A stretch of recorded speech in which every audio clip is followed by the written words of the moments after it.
Hey, hi, hello, and what is up, everybody? It's your host, Mr. Norris, the history teacher with the good hair.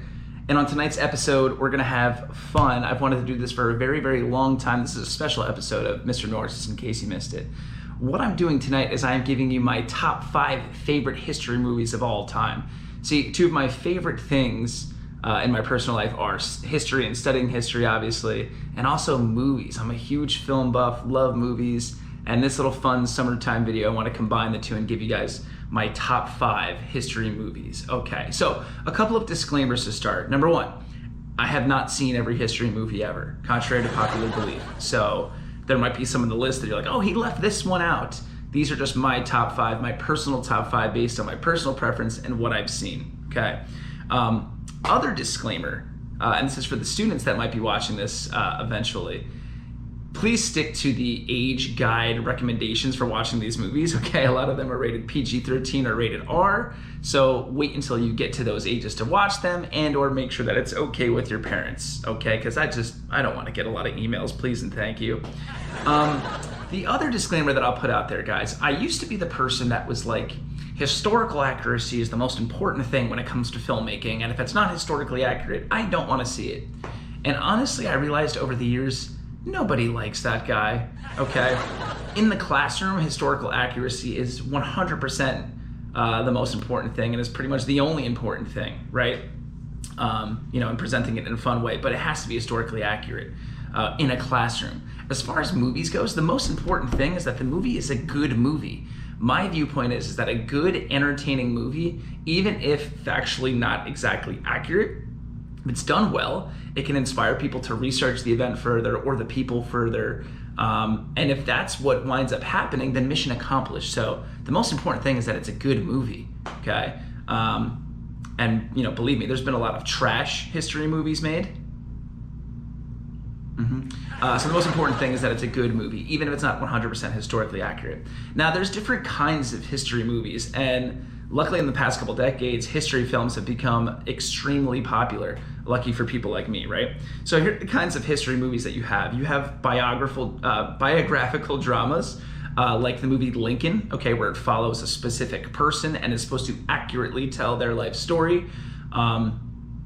You have docudramas, which are, again, very similar to biographical dramas. It's supposed to be, more fact-based, accurate, but it might be depicting events or circumstances accurately, not necessarily one person, okay? Then you have a historical drama / historical fiction, and that's based on something that actually took place or people that actually existed, but they take liberties, and it might not be necessarily 100% accurate, okay? And then you have things called period pieces, which is just a fictional story being told in a real point in time in life, okay, or in human history. And the costumes and the settings might match that period, but the story is totally fictional, right? All of those can be considered, different kinds of history movies, and some of those you'll see reflected in my list. So it's amazing what can fall under that umbrella. But I'm gonna give you my top 5. Okay, here we go. These are my top 5 favorite history movies. Number 5, we're gonna start with The King from Netflix, okay. The King stars Timothy Chalamet, I know, heartthrob, and Joel Edgerton. And Timothy Chalamet is the main character, King Henry V. It follows King Henry's rise to his unexpected rise to the English crown in the early 1400s as the boy king or the warrior king. And basically the film follows his ability to put down civil unrest in England and unify the crown, and also his war with France. Now, what the filmmakers did, which is brilliant in my opinion, and I've read about this after I saw the film, is the movie is based on, yes, real life events in Henry V's life and his reign, and I believe he only reigned for about 9 years, so it wasn't a very long reign. They took things that actually happened to him in his life, and they combined that with Shakespeare's play, Henry V. So that's why they're kind of allowed to get away with things not being 100% historically accurate, because the filmmakers came out and said, hey, this is like a modern, serious depiction of his life and this play. So it definitely falls under the umbrella of a history movie. Now, what I like about this movie is that this is supposed to be set in the early 1400s, right? Where life is just like dark, gritty, people don't live very long, and you totally get that vibe in this movie. the way that it's filmed, everything's kind of dark setting. Everything looks kind of dirty and grime covered. Even the royalty in this movie, look like they're, a little bit grimy. And I love that. I love the tangible, visceral feeling of, the 1400s at that point.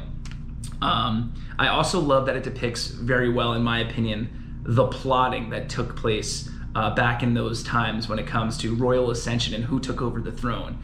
There's a saying that goes, heavy lies the head that wears the crown, and the king certainly reflects that. The movie is filled with different scenes where Henry V doesn't quite know who to trust, who around him is telling him the truth, telling him things that he might want to hear, or trying to manipulate him. And I find that fascinating in the movie. Also, the battle scenes are fantastic. I love in the movie that the battle scenes, they're not like this CGI extravagant thing. It's, actual people fighting, fist fighting, sword fighting. And in a lot of the battle scenes, the actors are like panting very heavily, and they don't look very athletic. And I find that super accurate, because people in the 1400s, they had like literally, it's not like they were lifting weights or anything, and they're wearing like 40 pounds of armor. I'm just guessing with that number, by the way. And of course they'd be panting and breathing heavily and not fighting very well, right? So the movie depicts that wonderfully. Favorite movie in the moment for me is King Henry V's Make It England speech as they invade France. I showed that speech to a cup of water and it became a cup of tea. That's all I'll say. It's fantastic. The battle scenes are great. The score is great. The King, fantastic movie. Highly recommended. Okay, moving on to number 4. This was tough for me. So I wanted to pick one of the 2 major epic World War movies, in my opinion.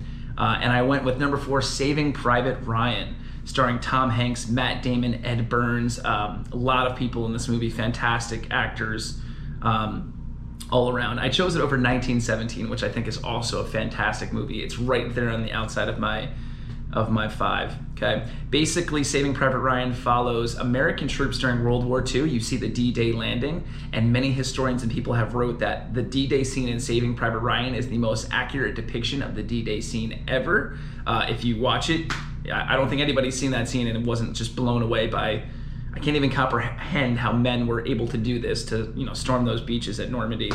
But anyway, the movie follows American soldiers landing on D-Day, and not long after D-Day, the War Department hands down a mission of a brother, Private Ryan, a young man, Private Ryan, who lost all of the rest of his brothers on D-Day, and the War Department wants to save him, send him home to his family, and Tom Hanks and his unit are going to be put in charge of finding Private Ryan, getting him out of there, and sending him back home. Now, this is an example of like a historical fiction, because it's set in an actual time, but it's not necessarily real people or a real story. It's based on stories that actually happened, but really good historical fiction.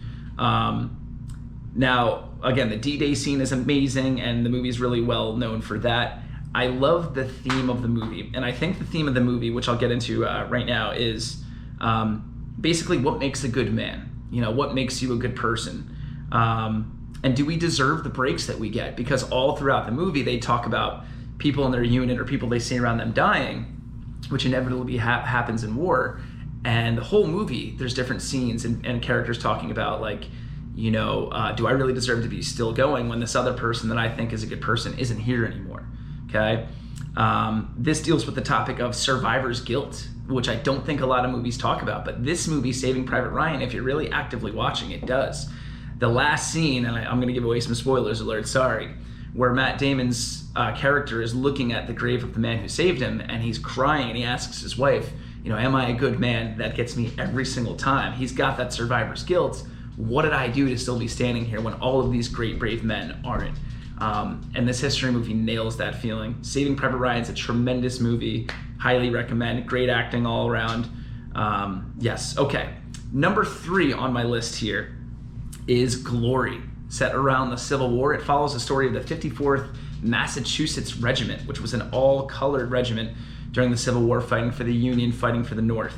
Some of the actors in Glory are Matthew Broderick, Morgan Freeman, Denzel Washington. It's a star-studded cast, and they all deliver absolutely amazing performances. Matthew Broderick plays Robert Gould Shaw in the movie, and this movie kind of falls under that category of docudrama.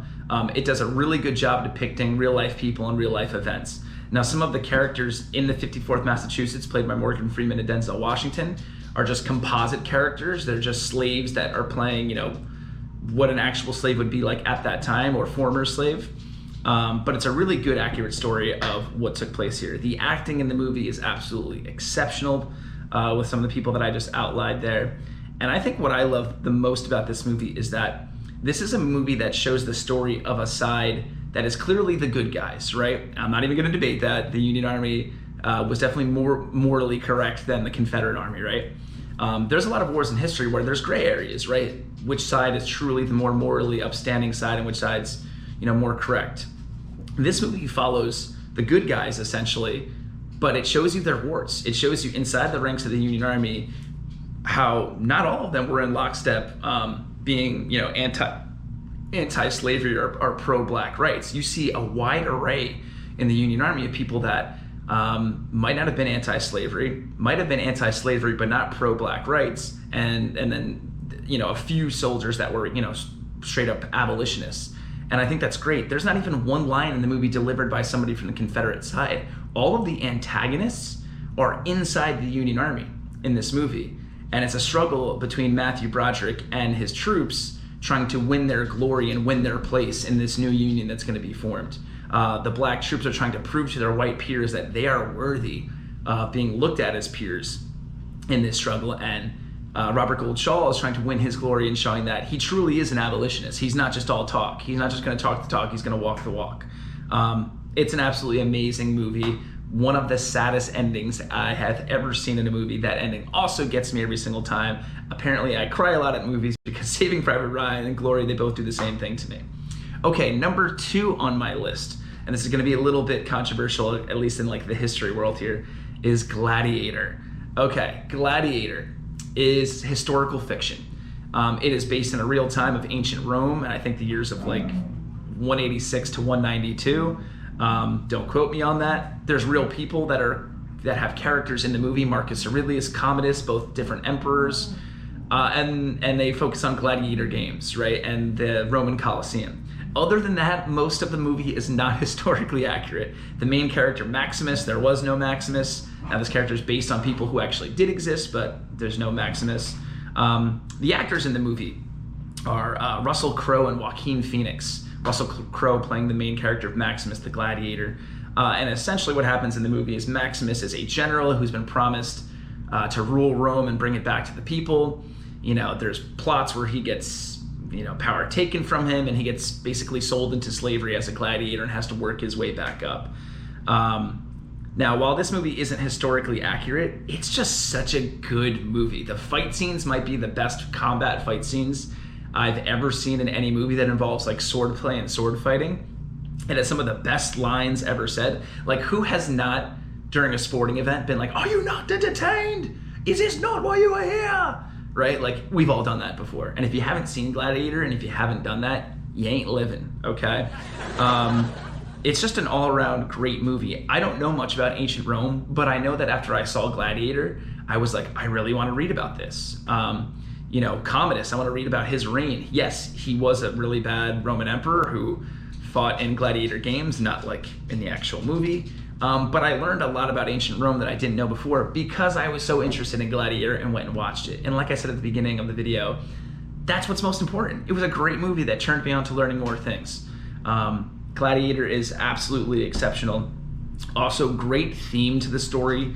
One of the lines is, "What we do in life echoes in eternity." And the theme of the movie really is that whether you start at the lowest ring in society or the highest ring, it's what you do in your life that matters. Maximus is this lowly slave, but because of the good, morally upstanding things that he does, he wins the crowd and he's remembered and honored as a hero. Whereas Commodus, who's born as an emperor, or starts as an emperor, he does lousy things in his life and he's literally forgotten by the end. I love the theme of the movie there. All right, last but not least, number 1 on my list, best history movies of all time. 12 Years a Slave. 12 Years a Slave. So it stars Lupita Nyong'o and Chiwetel Ejiofor. If I said that incorrectly, yeesh, I hope I didn't. That name is pretty tough. But it follows the real-life story of Solomon Northup, okay? Now, this is a docudrama. This is pretty accurate to what actually happened with Solomon Northup. I've read excerpts of 12 Years a Slave, and basically when you read the book and then you go and you watch the movie, everything's pretty much how it happened. Solomon Northup was a musician who was traveling the countryside and abducted, partly by some of his fellow musicians, and sold into slavery for 12 years, where he could not prove that he was actually a free man from the North. Okay, and the movie and the book follows his 12 years in slavery, and it's just absolutely amazing. Number one, I think 12 Years a Slave is the best acted movie I've ever seen in my life. Ejiofor, Lupita Nyong'o, Ejiofor, Solomon Northup. Lupita Nyong'o plays slave Patsy on a plantation. Their acting performances are absolutely amazing. You feel for them every step of the way what they're going through. I would also describe this movie as a history horror movie. The score, the music in the background, the lighting, the setting, the tone of the movie, it feels like you're watching a horror movie. And that's really what a movie about slavery should feel like, because it's one of America's greatest horrors, if not our greatest horror. It's a tough movie to watch, but I think that's a good thing in this sense, because learning and talking about slavery should be tough. We should all feel a wide array of emotions when we're talking about it, and this movie does that to you. There's scenes like a horror movie where you're kind of cringing, but again, in a good way, in a way that's necessary. The movie also feels urgent.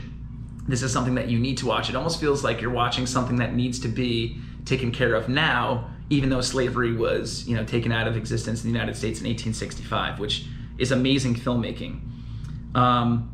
The end of the movie, again, I think this is the saddest movie I've ever seen. This movie also gets me. This is a theme for the list here. Even though the story comes to a happy conclusion where Solomon is returned to the North, you don't feel whole. You don't feel complete. He gets back home and his kids have all grown. He's missed their whole childhood. He doesn't even know them. And I think, I'm guessing the makers of this movie did this on purpose, in that's kind of what you get from slavery. Even if your story wound up being turned out well and you got out of slavery, you don't feel whole, you don't feel complete at the end of it. It was, a part of your life was taken from you, and the movie does a fantastic job of showing that. The movie's certainly a downer, and my number one is a downer, but I think it's one of the best movies I've ever seen, best acted, like I said, and I think it's super, super important for everybody to go and check out. Real quick, last thing, I had a college professor when I was studying history at Rutgers for my master's degree that came in the next day after seeing 12 Years a Slave and said, everybody go see that movie because finally a movie got slavery correct. And he was talking about 12 Years a Slave. All right, that is my list. What did you think? What did I get wrong? Do you agree? Are there some movies that I should have thrown in there? Let me know. And like I said, go check those movies out when you're either that age or you have parents' permission. But I hope you enjoyed the list, and thanks for stopping by.